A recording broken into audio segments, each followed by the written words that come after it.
The one move where he has my arms behind my back and we're both supposed to drop to the ground at the same time. You know, on cue, I drop and he stays up, dislocating my shoulder. What goes around comes around, and he ended up hurting himself on the set and was out for 2 weeks. So first thing he's gonna do is kick you in the nuts. He's like, oh, hey, were you gonna get a cup? Well, he's just gonna pop you in the nuts. Aside from Steven Seagal, actually really hit stuntmen on set. He would actually hit the stuntman. Broke the guy's face, split his face open from cheekbone to jawbone. Wow. I mean, he hurt people, for real. Steven Seagal made his name as Hollywood's untouchable tough guy, but he also earned a reputation for being a bully who thought he could push around anyone he wanted. What I say is law. You disagree? And I started cracking. I was like, I thought he was kidding. We were just hanging out. Yeah. And he Aikido'd me against a brick wall. Pow! Knocked all the air out of me. I was like, what? What? But that act didn't work on everybody. Then came DMX, raw, unpredictable, and fueled by an energy you just couldn't fake. So when their paths crossed, the tension was real, and Seagal quickly found out he picked the wrong one to mess with. The Seagal Problem. So if there's one thing about Steven Seagal, it's that you'll be hard-pressed to find many good stories about the man. His reputation has tanked over the years with all kinds of allegations stacking up, everything from holding up productions, clashing with crew members, and even facing accusations of harassment and assault. Talk to people who've worked with him and you'll hear a consistent theme.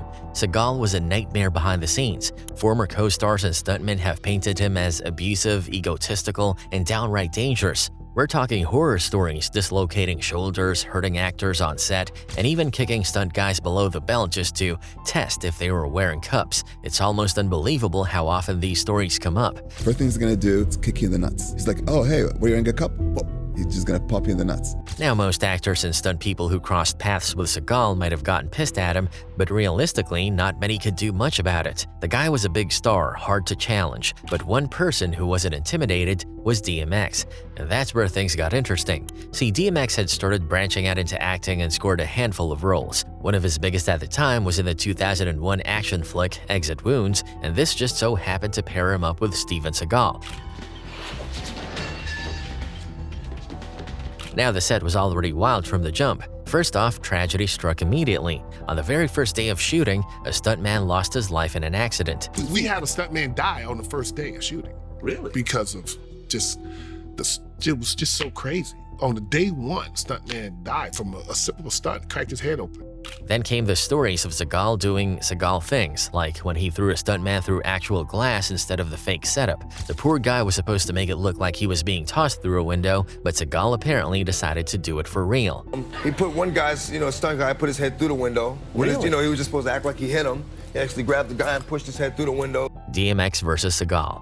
And then came the infamous moment with DMX's shoulder. Here's how it went down. Before filming even started, fight choreographer Dion Lamb had carefully set up all the action scenes involving Seagal. He rehearsed everything with Seagal's stunt double, Joe Beccaro, and DMX's double, Errol G. They even ran the fights in front of Seagal and the producers, who all agreed the moves worked fine. Everything was locked in.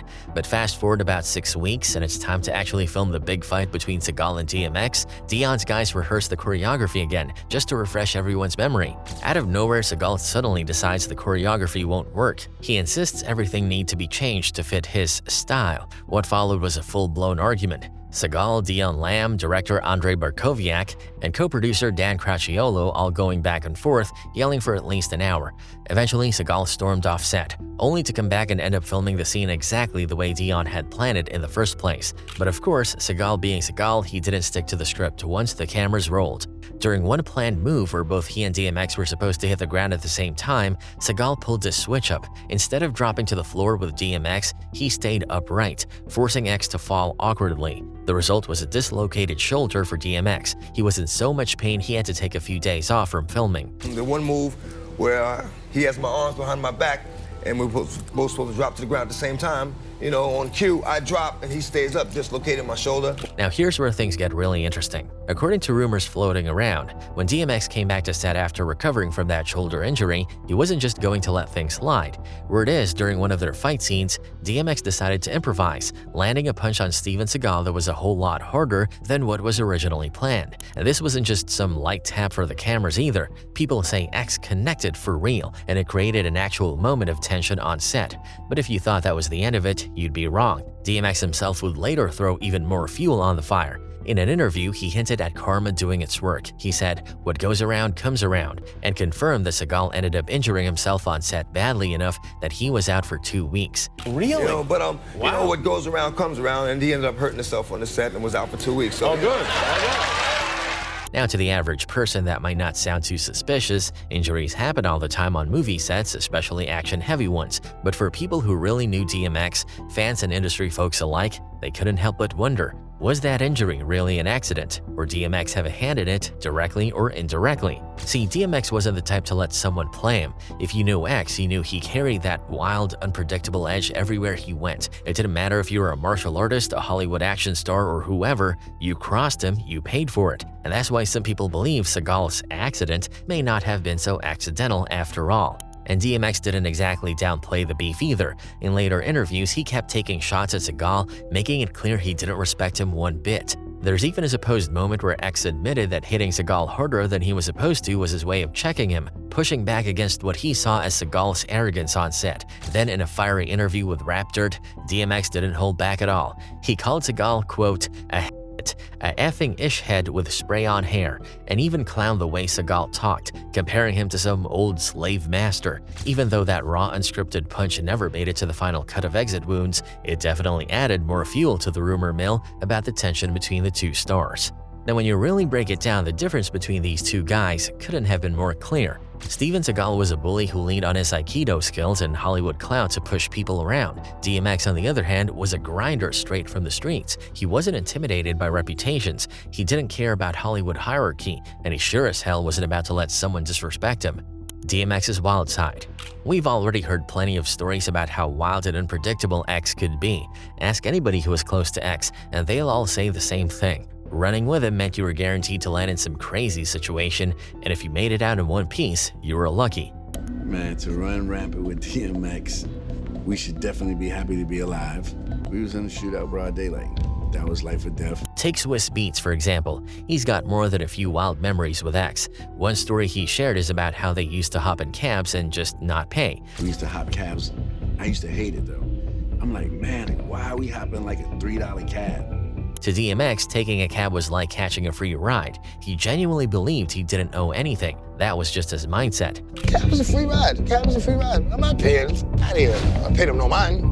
That's the only thing I was paying him, no mind. Swizz once recalled a particular time they took a cab together, and when they got to their stop, Swizz wanted to pay the fare. That's when DMX snapped on him, mad that he would even think of doing such a thing. But things got real quick. Swizz pointed out that the driver had a gun. That's when DMX calmed down and agreed to pay, because if they had tried to pull their usual move, they might have ended up getting shot. I was like, I'm gonna pay for it. I don't wanna hop it this time. And then he was like, what, you getting rich on me? He was mad at me for saying, I was like, nah, I'm tired. I don't feel like running, goddammit. Something told me I reached under the seat and the driver had a gun. And I showed X out and he was like, wow. Like that day, that we would have hopped the cab, that guy could have shot us. Then there's the story with Ja Rule. At the height of their fame, DMX convinced Ja to take a joyride in a Mercedes-Benz. The problem was the car wasn't theirs. It belonged to Def Jam executive Michael Kaiser, and the bigger problem was that DMX didn't even have a license. I'm like, all right, I'm riding with you, let's go. He jumps in the car with him, we ride out. Come to find out, he stole the car that we're riding in. He stole the car we riding in. He stole it from Michael Kaiser. Okay. It was Kaiser's car. He stole the car. But X didn't care. He hopped in the driver's seat and started flying through the streets of Miami with Ja in the passenger seat holding on for dear life. Inevitably, cops pulled them over. When they asked for a license and registration, DMX flat out told them the truth, that it wasn't his car. Normally, that would end with handcuffs, but these weren't just two random guys, they were DMX and Ja Rule at the peak of hip-hop fame. The cops let them off, only telling them they couldn't keep driving the car. So the police pull us over. Police pull us over, and they like, yo, license, registration, woo-woo. X gets to tell the story like, well, you know, this is not really my car. The police said, all right, I understand what you're saying. It's the label guy's car, and you guys took the car, whatever, but I'm not gonna lock you up, but you're also not gonna go anywhere in this car. So he takes us out the car. So now we on the side of the road. Then instead of calling a cab, DMX stepped right out into the side of the road, stuck his thumb out, and started hitchhiking. A random woman would recognize them and actually pick them up. She took them straight to her grandmother's house where the whole neighborhood came out to greet them. Kids wanted pictures, food was cooked, and what started as a potential arrest turned into a block party. And then there's Aries Spears' story. According to Aries, he was at an event trying to promote his comedy CD. He was going around asking celebs to endorse it, including DMX, but apparently DMX wasn't too happy about the impressions Aries used to do of him. I was like, yo, I need y'all to endorse my joint. So I put him on camera saying, yo, you gotta cop my man Aries Spears. I see DMX, and yo, X, he goes, Doug, I need to holler at you. So DMX told him they needed to talk and led him into a locker room. Suddenly, almost 30 guys followed them in, forming a circle around Aries and DMX. Then a bodyguard slammed the door shut and stood in front of it. So we go into the locker room, and there's one entrance in and one entrance out. So me and him go in there, and about 27 follow suit. And they make a circle around us. So it's just me and X in the middle. And then the bodyguard comes in and then slams the door where you could leave and stands in front of me. DMX started questioning Aries about the impression, and Aries tried to explain it was all in fun, no disrespect. He was like, Doug, I heard you, my voice, huh? Heard you doing some things with my voice. It was good. I said, oh, no, it's all complimentary, you know, ain't nothing crazy. I'm not disrespecting you or nothing like that. Then Aries tried to pitch a CD like he was doing with the others, and DMX was like, come to my hotel later, let me hear it. If it's good, cool. If it's not, and then he growled. But like everybody else, can I get you on camera endorsing my... He was like, Doug, I tell you what, come to my hotel tomorrow, let me hear it. If it's good, yeah. If it's not... According to Aries, what really freaked him out was that after DMX said this, he then pulled out a razor blade from under his tongue. And what really f***ed me up was after he went... Didn't this pulled a razor blade out from under his tongue. I've been black my whole life. I'm not that black. the gift that you have to be able to put a razor blade in your mouth, talk, move your mouth, your tongue, and you don't cut yourself? According to Aries, after witnessing all that, he didn't even bother showing up at the hotel. When he between the razor blade and the come back tomorrow, I never saw that. You never went to that hotel room? Nah. Then there's the drama with his dogs, which was a whole saga on its own. His dogs weren't just pets, they were partners in crime. There are countless stories of him rolling with dogs and even using them to rob people. According to Jermaine Dupri, there was one unforgettable night where DMX actually robbed a music reporter using nothing but his dog. No guns, no threats, just the intimidating presence of his loyal canine. This incident happened during a studio session for the song Get Your Sh Right, a track from Dupri's 1998 album Life in 1472. Jermaine described it as one of the craziest nights ever. In a video he posted to his Instagram, he explained how the whole thing went down. Dupri had arranged for a writer from The Source magazine to attend the session and cover the creative process, kind of like a behind-the-scenes promo. The idea was to show the world what it was like working with heavy hitters like DMX, so the reporter got to the New York studio early, before DMX arrived. Then DMX showed up, with both of his dogs by his side. Nothing seemed out of place at first, but by the time Jermaine Dupri made it to the studio himself, the vibe had totally shifted. That same reporter had just been robbed. DMX shows up. At this time, DMX is walking around with his dogs, but by the time I got to the studio, the reporter had gotten robbed. DMX basically robbed the reporter with his dog. No gun, just a dog. And not in the usual way. According to Dupri, DMX used his dog to intimidate the reporter and make him hand over his belongings. There were no weapons involved, just X, his dogs, and that signature intensity. He reportedly walked up to the reporter, started pressing him with questions, and then told him to run his ish. Slang for handing over everything he had, from jewelry to personal items. The dog never even had to attack, just his presence was enough. DMX came in and DMX started questioning the reporter and told the reporter to run his take off his whatever he had on. But this isn't the only time something like this was said to have happened. Jadakiss also backed up similar stories during an interview with Power 106 back in 2019. He talked about how back in the day, DMX used to rob people in Yonkers with his dog Boomer. According to Jadakiss, DMX didn't need a gun. If he had Boomer with him, you already knew what time it was. Everybody knew when certain people was getting robbed and certain they knew it was him. That dog was so well trained and dangerous that just seeing it was enough to make people give up whatever X asked for. Jadakiss joked that it wasn't even called armed robbery, it was dog robbery. He said it best, "To come from my hood, walking around with a pit bull, robbing people with his dog, to doing movies with Jet Li, X was crazy." But he also pointed out that DMX's bond with his dogs was deep, and no matter how intense or wild the stories got, he truly loved all of them. DMX's ex-wife, Tashira Simmons, also confirmed this. She once told a story about how, at just 11 years old, she saw DMX command one of his dogs to snatch an old woman's purse. That pit bull was so well-trained, it could carry out complicated robbery commands without hesitation. Fat Joe also told this crazy story once. He, DMX, and Big Pun had just finished a show and stopped at a gas station. Out of nowhere, a guy walking in wearing a chain, and DMX straight up robbed the dude right there in the gas station. We had a show, me, him, and Big Pun in Brooklyn. And after the show, we stopped at the gas station, and he saw a dude with a chain, and he stuck him up in the gas station. Meanwhile, the whole crowd was just going, "Stop, shut him down, open up, chop, ho." Like, DMX was crazy. There was a time a fan also claimed DMX robbed him. After a show in Newark, New Jersey, X and his crew stopped at a gas station. A 21-year-old fan who had just cashed his paycheck claimed he started chatting with DMX when suddenly someone in X's entourage flashed a gun. That's when, according to the victim, DMX himself snatched $32,000 straight out of his hand. Police in Newark, New Jersey investigating claims that rap star DMX and his entourage were involved in an early morning robbery. That's when the man says a member of the entourage pulled out a gun and then demanded money.